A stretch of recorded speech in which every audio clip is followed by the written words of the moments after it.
আসসালামু আলাইকুম বন্ধুরা। আমরা ফোনের যে ব্র্যান্ডিং লোগো অ্যান্ড অ্যাপসের যে ডিজাইনটা সেগুলো আমরা দেখে থাকি ফোনে, কিন্তু এটা কিভাবে ফিজিক্যালভাবে ডিজাইন করা হয় সেটা হয়তো বা অনেকেরই দেখা নেই। তো ভিডিওটা দেখুন কিভাবে ফোনের ব্র্যান্ডিং লোগো এবং অ্যাপসগুলোর লোগো স্বয়ংক্রিয় মেশিনে ডিজাইন করা হচ্ছে। দেখুন কত সূক্ষ্মভাবে নিখুঁতভাবে আধুনিক প্রযুক্তিতে মেশিনের দ্বারা ডিজাইন করা হচ্ছে।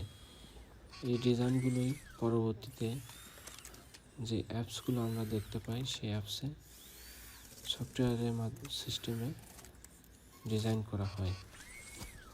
আমরা ফোনে দেখতে পাই বিভিন্ন ধরনের অ্যাপসের লোগো ডিজাইন, সেগুলো ঠিক আগে এভাবে ডিজাইন করে নেয় ফিজিক্যালি, তারপরে একসময় সেটা ফোনে কোডিংয়ের মাধ্যমে তৈরি করা হয়।